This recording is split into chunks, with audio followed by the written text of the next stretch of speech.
لا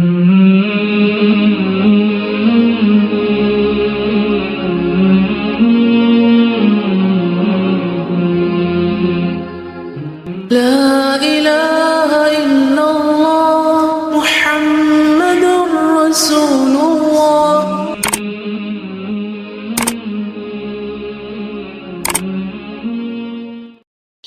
السلام علیکم ورحمۃ اللہ وبرکاتہ. اہلا وسہلا ومرحبا. نحمده ونصلی علی رسولہ الکریم. اما بعد فاعوذ باللہ من الشیطان الرجیم. بسم اللہ الرحمن الرحیم.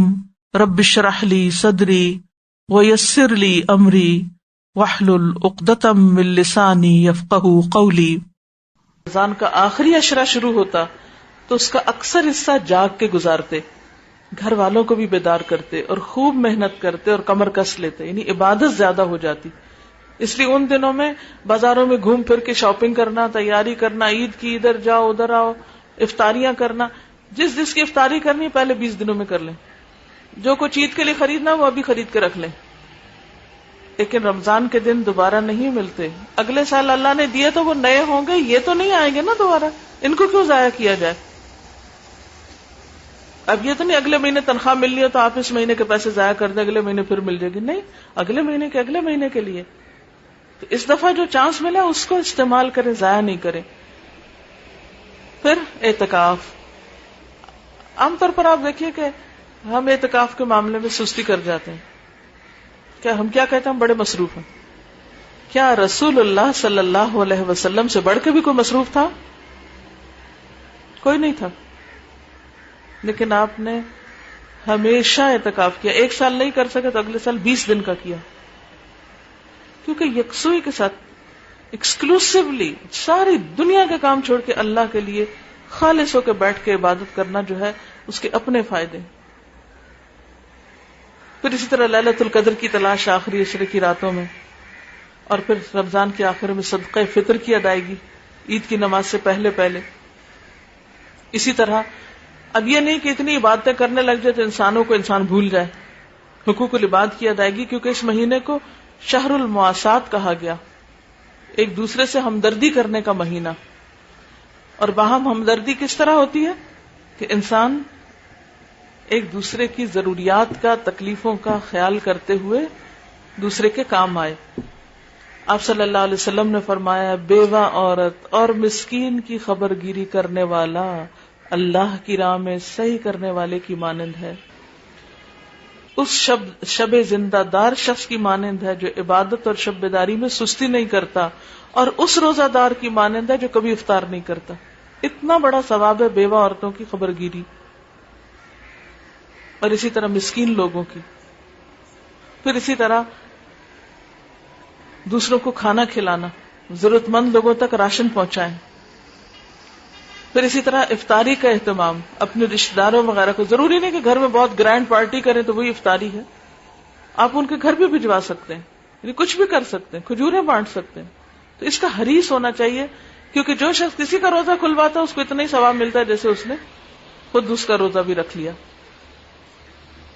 پھر اسی طرح ہمسایوں کی خبر گیری، رشتہ داروں کی خبر گیری، ان کے لیے تحفے تحائف کا اہتمام، خاص طور پر ان لوگوں کے لیے جو پتہ ہے آپ کو ضرورت مند ہے. پھر اسی طرح خادموں کے ساتھ حسن سلوک. عام طور پہ ہم خود تو کھاتے پیتے رہتے ہیں، گرم گرم پراٹھے بنوا کے لاسٹ مومنٹ تک، اور ان کے کھانے کے لیے کوئی وقت نہیں چھوڑتے. تو اگر وہ عام طور پہ اذان یا اذان کے بعد کھا رہے ہوتے ہیں، روزہ مکروہ کر رہے ہوتے ہیں، تو جہاں خود کھا رہے ہیں وہاں ان کے کھلانے کا بھی اہتمام، اور وقت کی پابندی کے ساتھ کہ انہوں نے کھایا کہ نہیں. افطار میں یہ نہیں کہ وہ سر بھی کرتے رہے اور وہ بےچارے بھوکے منہ باندھ کے بیٹھے رہے، نہیں، ان کا بھی ساتھ ہی خیال. اور دوسرے کہ ان کے کام کو کم کرنا. پھر اسی طرح اگر آپ کسی کے لیے کچھ بہت زیادہ نہیں بھی کر سکتے تو آپ کیا کریں؟ کم از کم دوسروں کو تکلیف نہ دیں، زبان سے کوئی بری بات نہ نکالیں، ہاتھ سے کسی کو تکلیف نہ دیں. آپ صلی اللہ علیہ وسلم نے فرمایا، ایک مسلمان پر دوسرے مسلمان کا خون، مال اور عزت حرام ہے. جیسے خون حرام ہے ایسے عزت بھی حرام ہے. کہ آپ کسی کے خواہ مخواہ بیک بائٹنگ شروع کر دیں، پیچھے اس کی برائیاں ایسی بلا وجہ شروع کر دیں، اپنے محض دل کی بھڑاس نکالیں، یہ مومن کا اخلاق نہیں.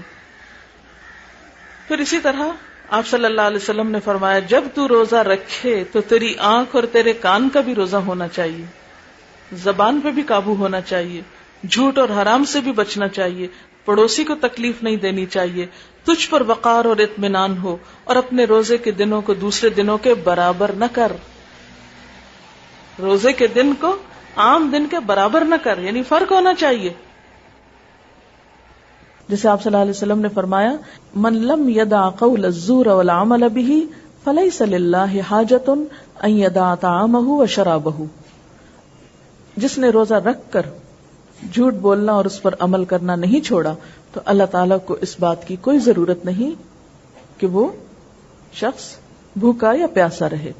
آپ صلی اللہ علیہ وسلم نے یہ بھی فرمایا کتنے ہی روزہ دار ایسے ہیں جن کو روزے سے سوائے بھوک پیاس کے کچھ نہیں ملتا، کتنے ہی راتوں کو جاگنے والے ایسے ہیں جن کو رت جگہ کے سوا کچھ بھی نہیں ملتا، کچھ ان کی زندگی پہ اثر نہیں پڑتا، کچھ ان کے اندر تقویٰ نہیں آتا، کیونکہ بغیر سوچے سمجھے بے شعوری کے ساتھ ایسے سب کام کرتے چلے جاتے ہیں.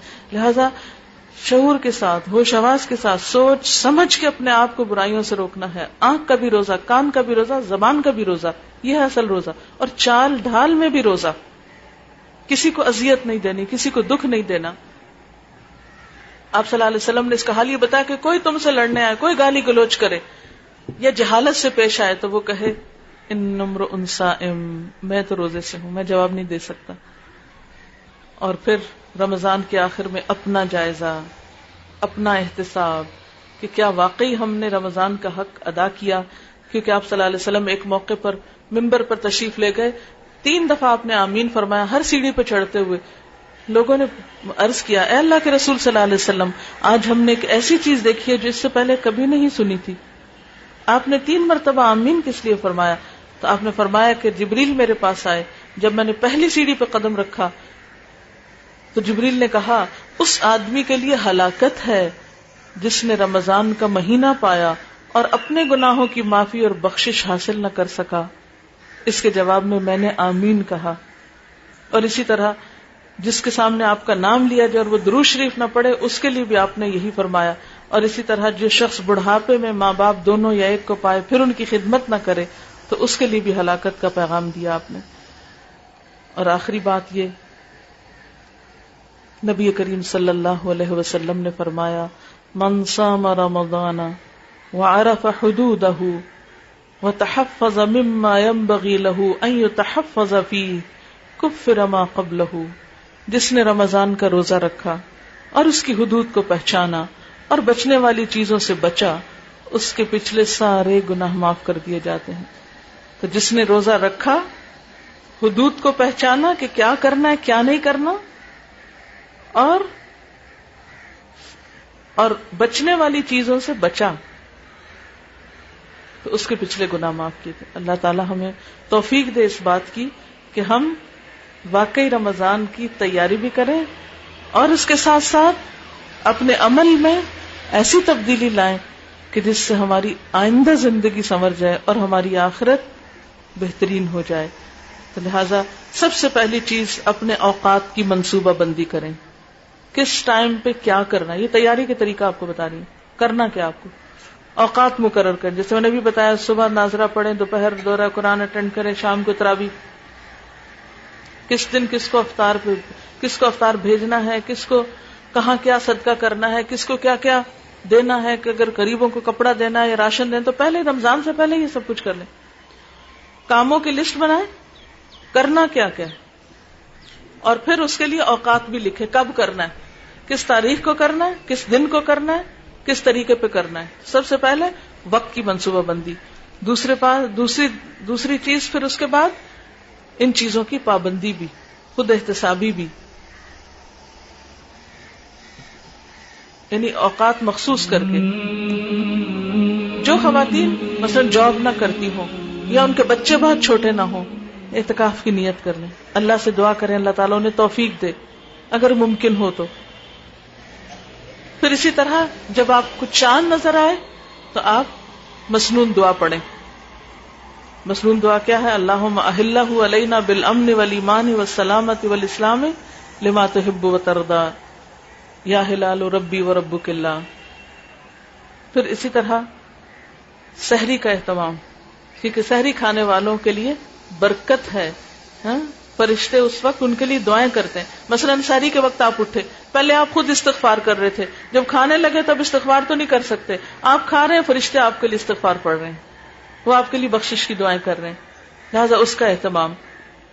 پھر اسی طرح سحر اور افطار کی دعائیں، افطار کی خاص طور پر دعا ذهب الظمأ وابتلت العروق وثبت الاجر انشاءاللہ، یہ مسنون دعا ہے، نبی صلی اللہ علیہ وسلم نے سکھائی. پیاس بجھ گئی، رگیں تر ہو گئی، اور روزے کا ثواب انشاءاللہ واجب ہو گیا. یعنی اچھا گمان اللہ کے بارے میں رکھنا چاہیے تاکہ اجر واقعی ثابت ہو جائے. پھر اسی طرح اور کیا کرنا ہے؟ حرام چیزوں سے بچنا ہے، حرام مال سے بچنا ہے، حرام باتوں سے بچنا ہے، چغلی، غیبت، شکایتیں، شکوے اور اس طرح کی چیزیں، اور لڑائی جھگڑا، ان سب چیزوں سے شعوری طور پہ بچنا ہے. اور اسی طرح صدقے خیرات کا اہتمام. پھر بتدریج پہلے عشرے میں کیا کرنا ہے، دوسرے میں کیا کرنا ہے، تیسرے میں کیا کرنا ہے، آہستہ آہستہ عبادات انکریز کریں. یہ نہیں کہ سب کچھ پہلے 2 دن کر کے پھر تھک کے بیٹھ جائیں اور بیمار پڑ جائیں، نہیں، تھوڑا تھوڑا کر کے عادت بڑھاتے جائیں. اسی لیے آخری عشرے میں خوب عبادت، کیونکہ پہلے 20 دن تیاری ہو چکی ہوتی ہے آخری عشرے کی. اور پھر اسی طرح ایک رات میں ختم نہ کرنے کی کوشش کریں. بعض لوگ سارا مہینہ کچھ نہیں پڑھتے، شبینہ کر لیتے ہیں، ایک ہی رات میں سارا پڑھ کے آ جاتے ہیں، یہ 3 راتوں میں پڑھ لیتے ہیں یا 5 راتوں میں. یہ مسنون طریقہ نہیں ہے. پھر اسی طرح اپنے اہل و عیال کے لیے خوب دعائیں کریں، اپنے دوستوں کے لیے کریں، رشتہ داروں کے لیے کریں، سارے مسلمانوں کے لیے کریں، سارے انسانوں کے لیے کریں کہ اللہ سب کو ہدایت دے اور جہنم کی آگ سے بچائے. اور پھر خصوصی طور پر شب قدر جو ہے اس کے لیے کوشش، اور اگر شب قدر نصیب ہو تو یہ دعا پڑھنا نہ بھولے، اللہم انک عفو تحب العفو فاعف عنی. اور پھر کثرت سے صدقہ خیرات. نبی صلی اللہ علیہ وسلم اس مہینے میں تیز ہوا سے زیادہ سخی ہوتے تھے، اور تیز ہوا جو ہوتی ہے وہ ہر جگہ جا پہنچتی ہے.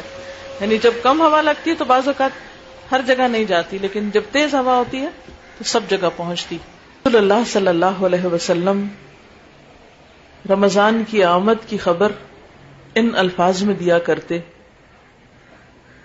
حدیث میں آتا ہے، آپ نے فرمایا، اتاکم رمضان شہر برکت یغنیکم اللہ فیہ فینزل الرحمت ویحط الخطایا ویستجیب الدعاء ینظر اللہ الی تنافسکم فیہ فیباہی بکم ملائکتہ فأروا اللہ من انفسکم خیرا فإن الشقی من حرم فیہ رحمت اللہ.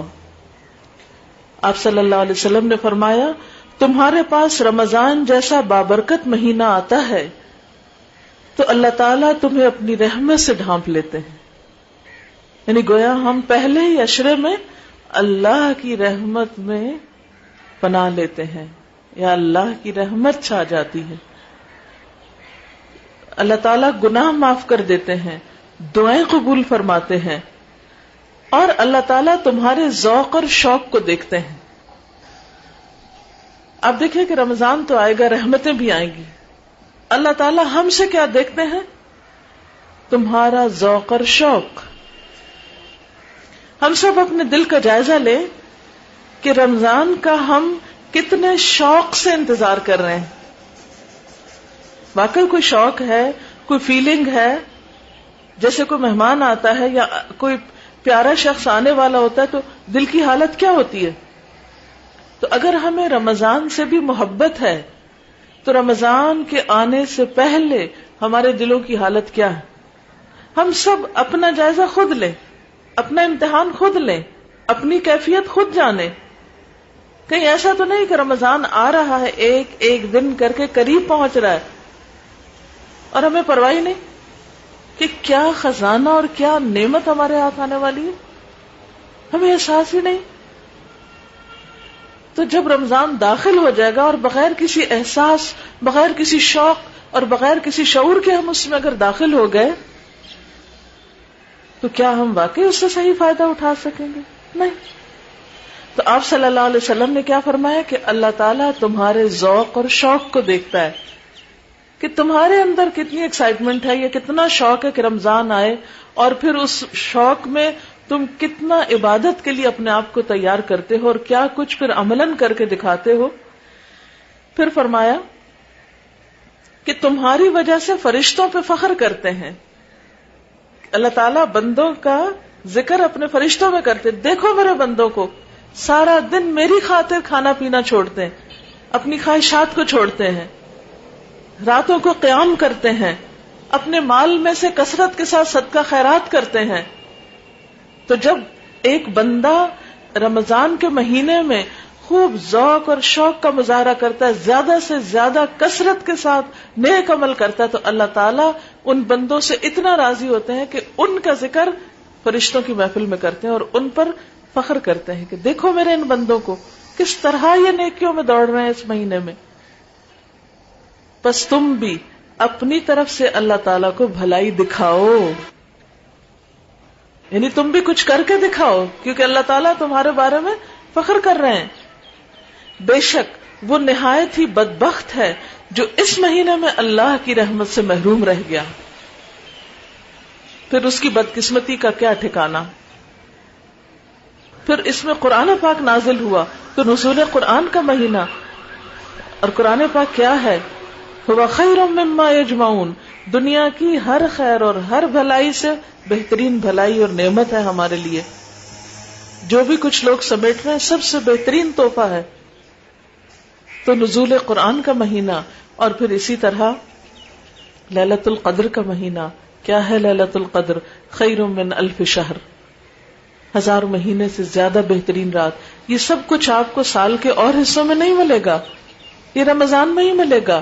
یہ برکتیں، یہ رحمتیں، یہ مغفرتیں، یہ آگ سے نجات، یہ سب کچھ کب؟ رمضان میں. اسی لیے اس کو شہر عظیم، عظیم الشان مہینہ کہا گیا. ایک اور حدیث میں آتا ہے، سیدنا ابی ہریرہ سے روایت ہے، نبی صلی اللہ علیہ وسلم نے فرمایا، رمضان کی پہلی رات ہی شیاطین اور سرکش جن جکڑ دیے جاتے ہیں، جہنم کے سارے دروازے بند کر دیے جاتے ہیں، کوئی ایک دروازہ کھلا نہیں رہنے دیا جاتا. اور یہ کس چیز کا سمبل ہے؟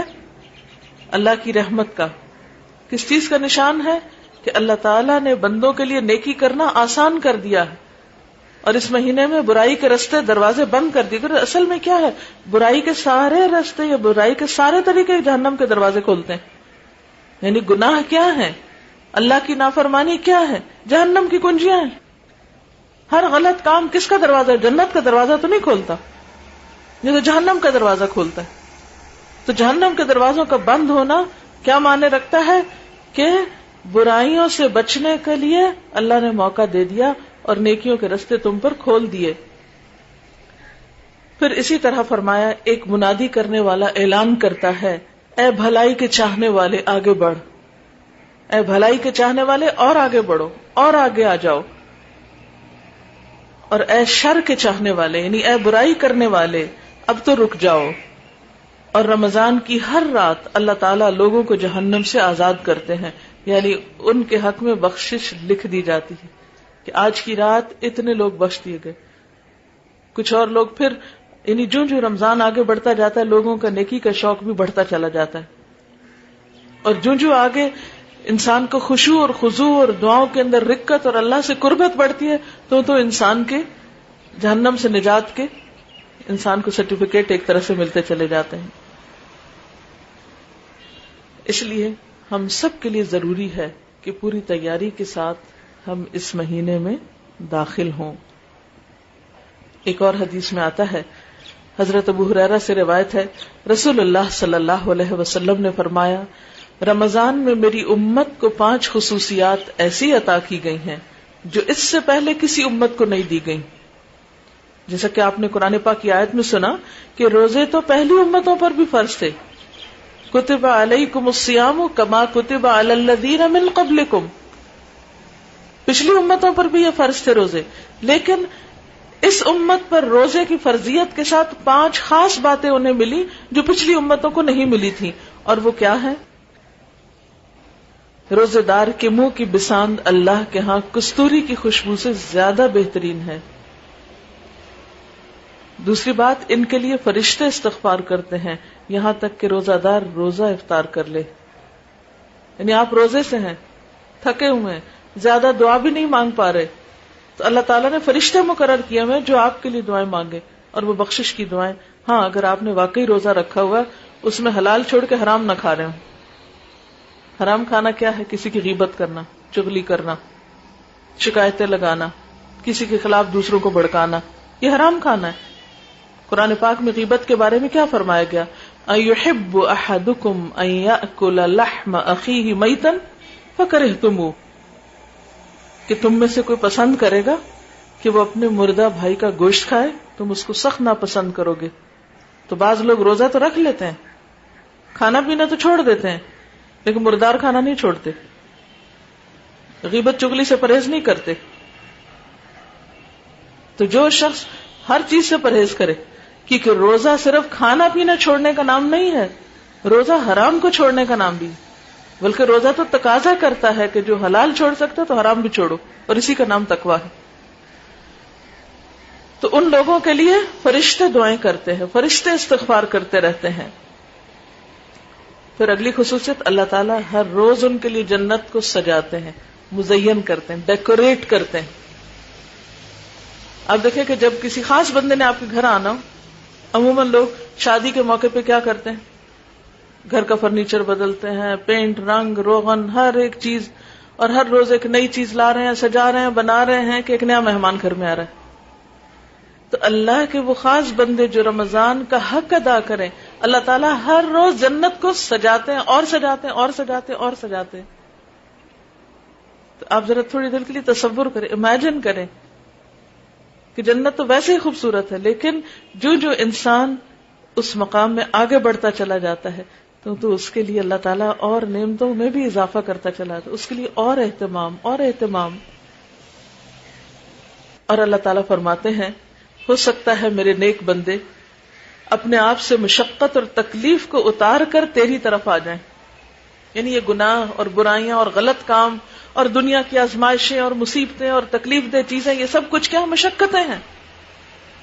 تو جب ایک نیک بندہ فوت ہوتا ہے تو موت اس کے لیے باعث راحت ہوتی ہے، کیونکہ وہ دنیا کے غموں سے نجات پاتا ہے، دنیا کی آزمائشوں سے نکل جاتا ہے، اور آگے اس کے لیے کیا ہے؟ جنت سجی ہوئی ہے. تو اللہ تعالیٰ اتنا خوبصورت کرتے اس جنت کو کہ ہو سکتا ہے میرے نیک بندے دنیا کے غم پھینک کے، دنیا کی مشقتیں دور کر کے اس میں آ جائیں. اور یہ کب ہو سکتا ہے؟ جب انسان صبر سے کام لے، ہر تکلیف اور مشقت پر، ناپسندیدہ حالت پر صبر اور تحمل اختیار کرے. لیکن بات یہ ہے کہ ہماری جلد بازی ہمیں صبر نہیں کرنے دیتی. ہم سب کے لیے ایک بہت بڑی مشکل کیا ہے؟ ہماری طبیعتوں کی جلد بازی. ہم ہر چیز کو جلدی کرنا چاہتے ہیں، فوراً کرنا چاہتے ہیں. آپ صلی اللہ علیہ وسلم کے پاس مختلف وفد آیا کرتے تھے، مختلف علاقوں سے. بنو عبد القیس کا ایک وفد آیا اور ان لوگوں نے آ کے اپنی سواریاں روکی اور فوراً دوڑتے ہوئے حضور صلی اللہ علیہ وسلم کے پاس پہنچ گئے. لیکن ان کا جو سردار تھا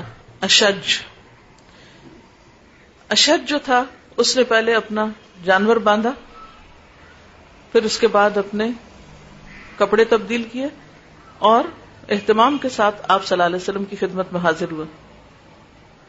تو جب وہ آیا تو آپ صلی اللہ علیہ وسلم نے فرمایا کہ اشج، تمہارے اندر 2 صفات ایسی ہیں جو اللہ تعالیٰ کو بہت محبوب ہیں. اب ذرا سوچئے کہ کوئی شخص آپ کے پاس، اپنے آپ کو رکھ لیجئے کہ اگر آپ حضور صلی اللہ علیہ وسلم کی ملاقات کے لیے جائیں اور آپ کو حضور یہ فرمائیں کہ تمہارے اندر کی 2 خوبیاں اللہ کو بہت پسند ہیں، تو آپ کا حال کیا ہوگا؟ یعنی اس کی کیفیت کیا ہوگی؟ تو بہرحال اس پر ظاہر وہ متوجہ ہوئے کہ کون سی 2 خوبیاں؟ آپ نے فرمایا ایک ہے حلم. حلم کہتے ہیں بردباری کو.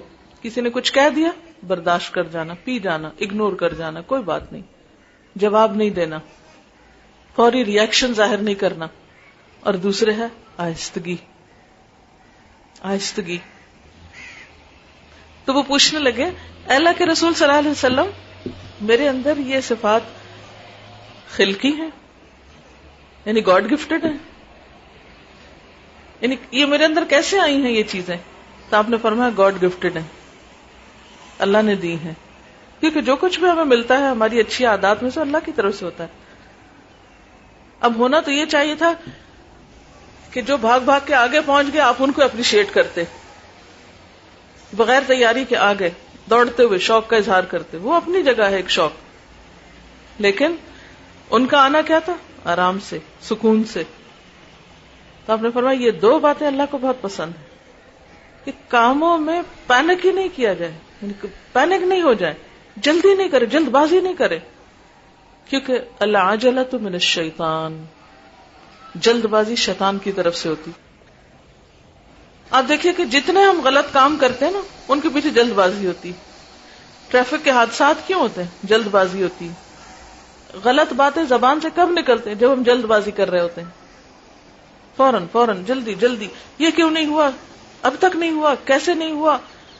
یعنی بہت سی ایسی چیزیں کہ جس میں ہم جب حوصلے سے کام نہیں لیتے، صبر نہیں کرتے، برداشت نہیں کرتے. اسی طرح اگر کسی نے کوئی بات کہہ دی تو فوری ری ایکشن، کیا تھوڑا پی جائیں بات ختم ہو جائے گی. لیکن وہ کون پیے؟ سب سے بہترین گھونٹ اگر کوئی پی سکتا تو وہ غصے کا گھونٹ ہے، اور یہ اسی کو نصیب ہوتا ہے پینا جس کے بدلے میں اللہ قیامت کے دن جنت کے اعلیٰ ترین مشروبات پہ لائے گا کہ جب انسان یہ سمجھتا ہو کہ میرا رب مجھے اس کی جزا دینے والا ہے. تو روزہ اصل میں کیا کرتا ہے؟ ہمیں کول ڈاؤن کرتا ہے، صبر سکھاتا ہے، شہر الصبر ہے. کیونکہ جب انسان نے کچھ کھایا پیا ہوتا ہے نا تو ایک اور طرح کی انرجی ہوتی ہے. تو انسان کے اندر اس انرجی کے ساتھ جلد بازی بھی آتی ہے اور ایک بے صبری بھی آتی ہے، بعض اوقات فوری نتائج کی طلب آتی. لیکن جب روزہ ہوتا ہے تو انسان قدرتی طور پہ سلو ہو جاتا ہے نا، یعنی فزیکلی بھی سلو ہوتا ہے. تو بہت سی باتیں جب آپ تھکے ہوئے ہوتے ہیں نا تو کوئی کچھ کہہ رہا تو آپ کہتے ہیں بعضوں کو تو اریٹیشن میں بولتے ہیں، لیکن بعضوں کو کہتے ہیں اچھا پھر دیکھوں گی، پھر جواب میں. تو وہ جو اندر کی ایک کیفیت ہے نا بھوک کی وجہ سے، وہ انسان کو آہستگی سکھا دیتی.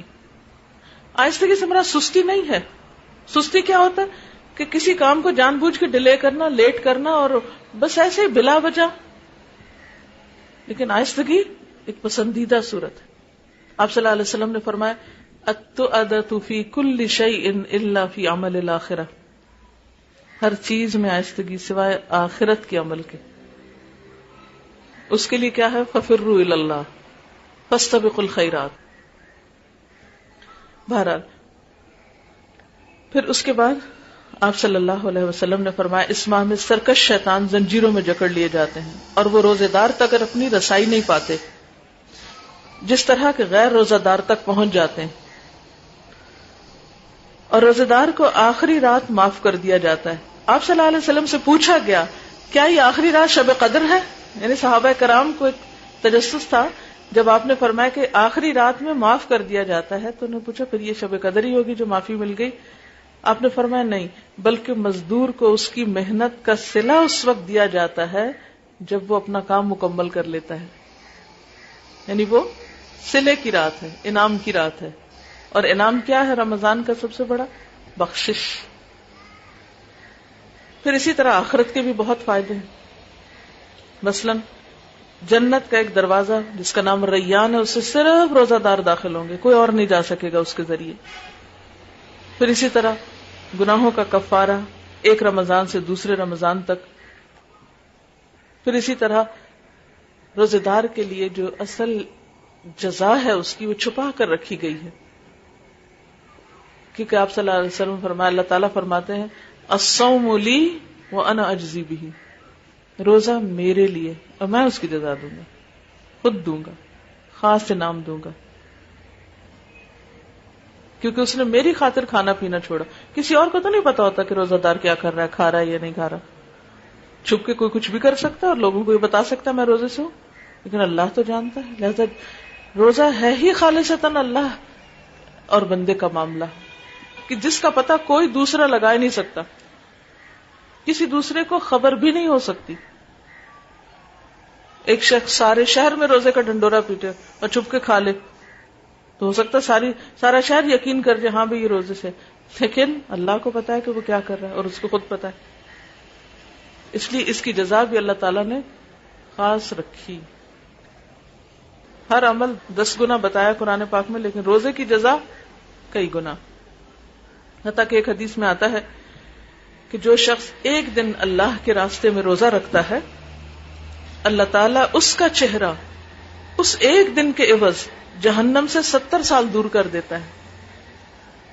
اب آپ دیکھیے پوری زمین کو، آپ دیکھیے ایک کونے سے لے کے دوسرے کونے تک اگر آپ ٹریول کرنا چاہیں تو 30-35 گھنٹوں میں پوری زمین کے ایک حصے سے دوسرے حصے تک پہنچ جائیں گے.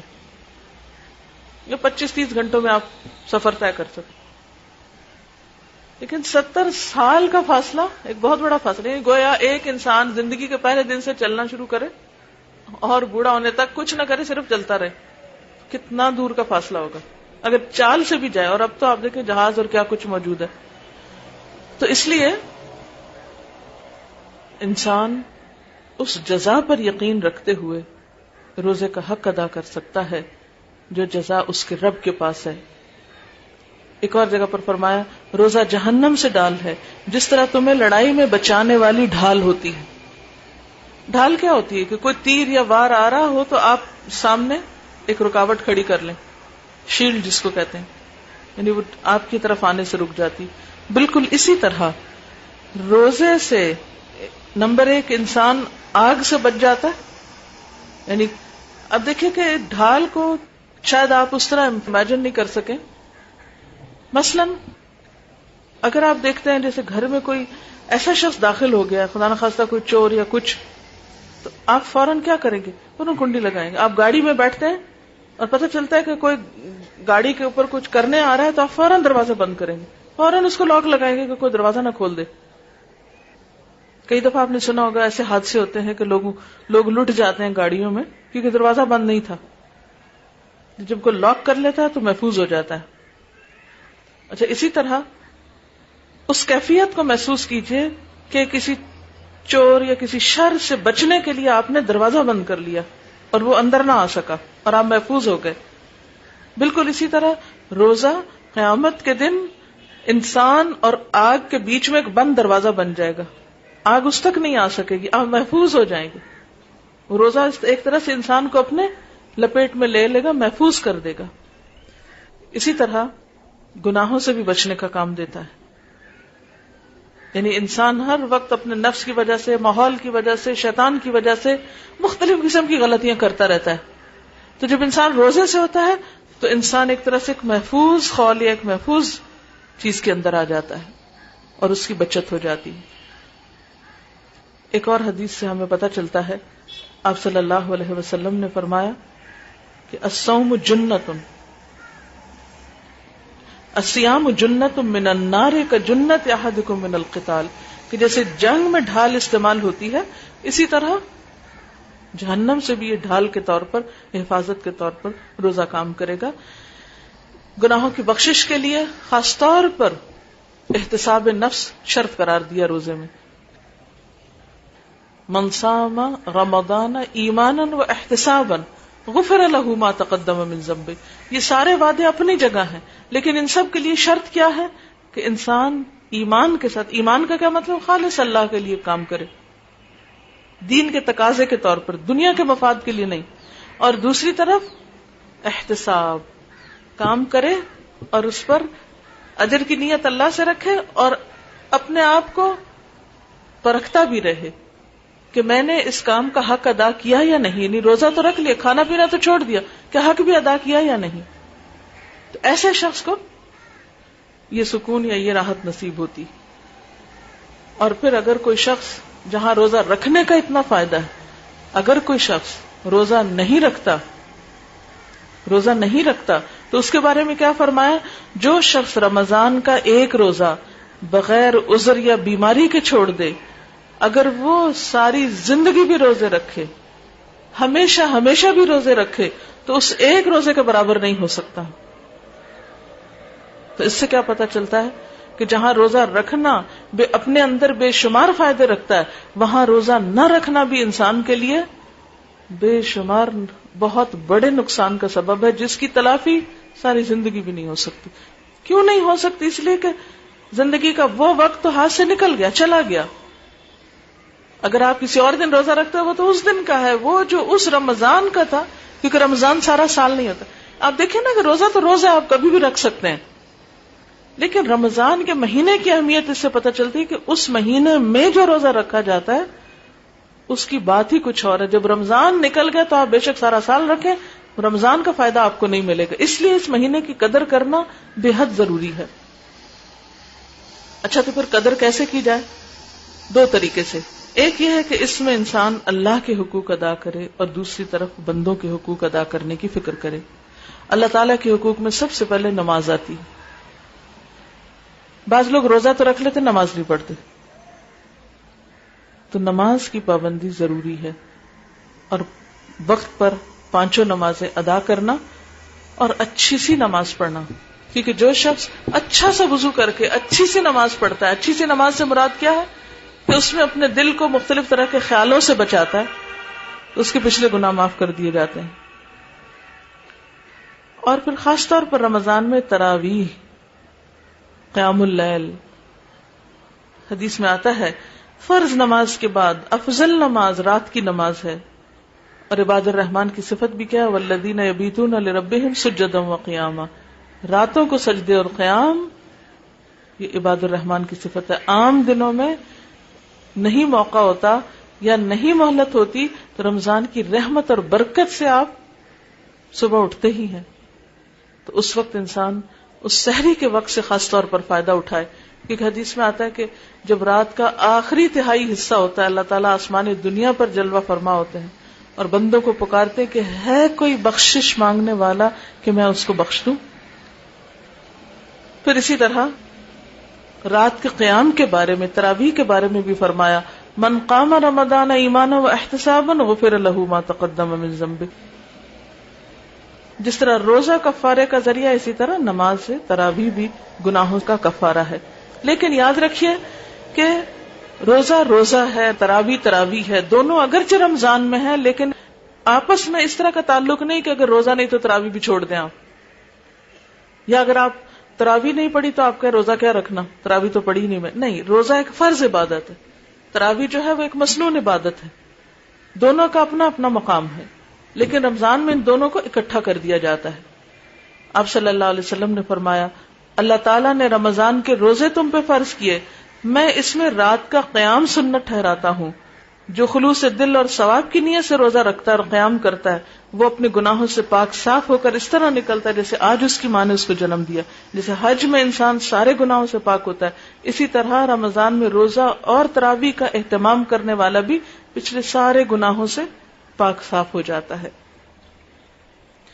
پھر اسی طرح یہ ہے کہ تراویح پڑھنے میں عام طور پر خواتین جو ہیں وہ سمجھتی ہے کہ شاید یہ مردوں کے لیے صرف، یا پھر یہ ہے کہ بعض اوقات ہم اکیلے گھر میں ہوتے ہیں تو عشاء کی نماز مشکل لگتی ہے، کہاں یہ کہ اب اتنے زیادہ نوافل بھی ادا کیے جائیں. تو ایسی صورت میں اگر کہیں بھی ممکن ہو، قریب ترین کوئی قاریاں ہوں یا کوئی مسجد میں کوئی ایسا حصہ ہو تو وہاں بھی آپ جا سکتے ہیں. عام حالات میں تو عورتوں کو گھر پر ہی نماز پڑھنی چاہیے، لیکن یہ نفل نماز ہے اور اس میں چونکہ قرآن آپ کو خود نہیں آتا تو کہیں سے سن کے آپ اس سے زیادہ فائدہ اٹھا سکتے ہیں. جیسے حرم میں، مسجد مکہ میں، مدینہ میں، دونوں جگہ آپ دیکھیں خواتین اور حضرات دونوں پڑھ رہے ہوتے ہیں. حدیث میں آتا ہے آپ صلی اللہ علیہ وسلم نے فرمایا، بخاری اور مسلم کی روایت ہے، لا تمنعوا اماء اللہ مساجد اللہ. اللہ کی بندیوں کو اللہ کی مسجدوں، اللہ کے گھروں سے مت روکو. یعنی اگر کوئی خاتون، اس کے بچے چھوٹے نہیں یا ان کے لیے جانا آسان ہے یا سہولت موجود ہے، گھر کے ساتھ مسجد ہے، یہ شوہر جا رہے ہیں ساتھ لے جا سکتے ہیں، وہاں بھی انتظام موجود ہے، محفوظ جگہ ہے، تو بازار اگر عورت جا سکتی ہے تو مسجد میں نماز کے لیے کیوں نہیں جا سکتی؟ اور وہ بھی صرف رمضان میں تراویح کے لیے، یا کبھی بازار میں کوئی شاپنگ وغیرہ ہو رہی تو نماز کا وقت آ گیا تو قضا کرنے سے بہتر ہے کہ آپ نماز ادا کریں جہاں بھی آپ کے لیے موقع ہو، کیونکہ نماز تو وقت کی پابندی کے ساتھ فرض کی گئی. بہرحال تو بات یہ ہے کہ رمضان میں تراویح کا خاص اہتمام ضروری. دوسری چیز جو ہے وہ قرآن کی تلاوت. ناظرہ بھی پڑھیں، تراویح میں بھی سنیں، اور اس کے ساتھ ساتھ چونکہ قرآن ہدایت کے لیے آیا اس لیے ترجمہ بھی اس کا پڑھیں. خود پڑھنے سے بعضوں کا ساری باتیں سمجھ نہیں آتی، تو اس لیے الحمدللہ ایک بہت اچھی بات ہے کہ جگہ جگہ پر دورہ قرآن کا اہتمام ہوتا ہے. آپ کے علاقے میں بھی ہوگا، میرے خیال ہے یہاں پر بھی ہے.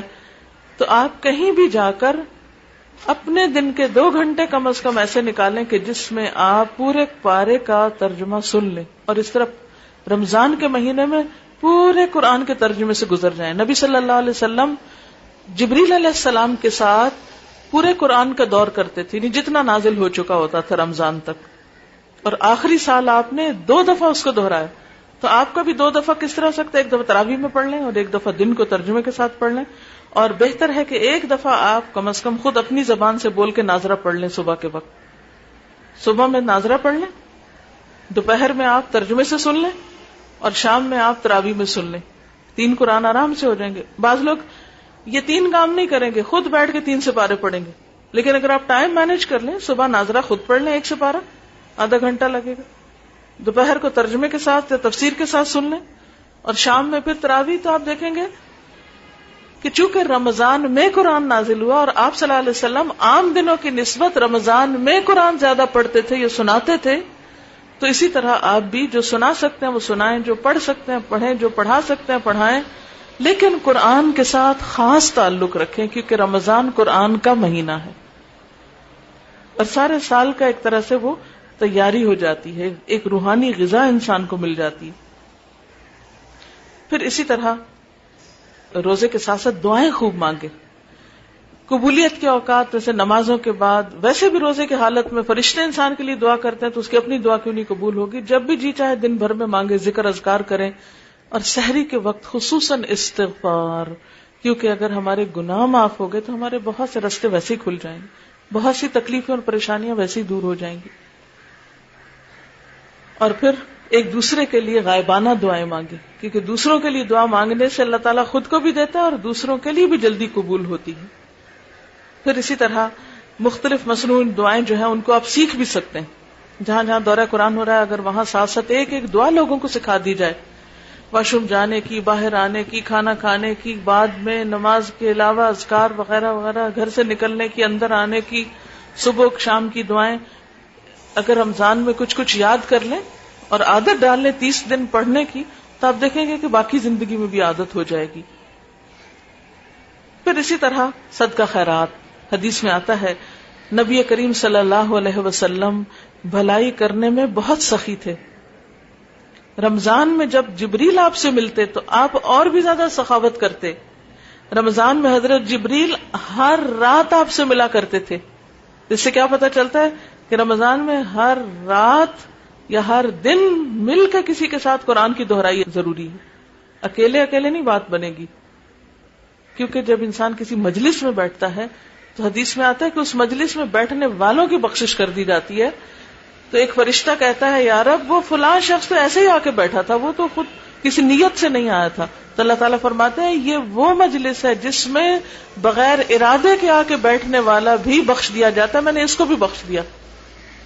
تو اس لیے رمضان میں جہاں انفرادی عبادت ہوگی وہاں اجتماعی عبادت بھی. اجتماعی کیسے؟ جس تراویح میں اکٹھے ہو جائیں، آسان ہو جائے گی، ہلکی ہو جائے گی نماز.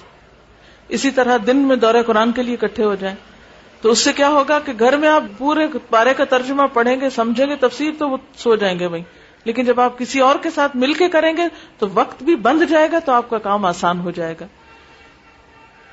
پھر اسی طرح یہ ہے کہ اگر آپ کی زکوٰۃ ڈیو ہے تو آپ رمضان میں وہ بھی ادا کر سکتے ہیں، لیکن مختلف طریقوں سے صدقہ خیرات آپ کرتے رہیں. خاص طور پر خواتین کو آپ صلی اللہ علیہ وسلم نے زکوٰۃ کی ادائیگی کا حکم دیا. ایک حدیث میں آتا ہے، عبداللہ بن عمرو بن العاص سے روایت ہے، ایک عورت نبی صلی اللہ علیہ وسلم کے پاس آئی، اس کی ایک بچی بھی ساتھ تھی جس کے ہاتھ میں 2 سونے کے موٹے موٹے کنگن تھے. آپ نے اس سے فرمایا کیا تم اس کی زکوٰۃ ادا کرتی ہو؟ اس نے کہا نہیں. آپ نے فرمایا کیا تمہیں یہ پسند ہے کہ قیامت کے دن اللہ تعالیٰ تمہیں اس کے بدلے میں آگ کے 2 کنگن پہنائے؟ اس عورت نے یہ سنتے ہی اتار کر وہ کنگن آپ کی خدمت میں پیش کر دیے اور کہا یہ دونوں اللہ اور اس کے رسول کے لیے ہیں. تو عورتیں بعض اوقات زیور تو پہن لیتی ہیں مگر زکوٰۃ کہتی ہیں ہم تو کماتے نہیں، ہمارے شوہر دیتے نہیں ہیں، لہذا چھٹی نہیں ہوتی، اسی زیور میں سے نکالنی ہوتی ہے. آپ صلی اللہ علیہ وسلم نے یہ بھی فرمایا، اے خواتین کی جماعت، صدقہ کیا کرو اور کثرت سے استغفار کیا کرو، کیونکہ میں نے جہنم میں سب سے زیادہ تم کو دیکھا ہے، تم بہت زیادہ لان تان اور اپنے شوہروں کی ناشکری کرتی ہو. تو اس لیے اس کا ازالہ کیا ہے، کفارہ کیا ہے؟ کثرت سے صدقہ. پھر اسی طرح اگر موقع ہو عمرے کا تو رمضان میں عمرہ کرنا زیادہ بہتر ہے. ایک تو عمرہ حج کے برابر ہے رمضان کا، نبی صلی اللہ علیہ وسلم نے فرمایا کہ رمضان میں عمرہ میرے ساتھ حج کرنے کے برابر.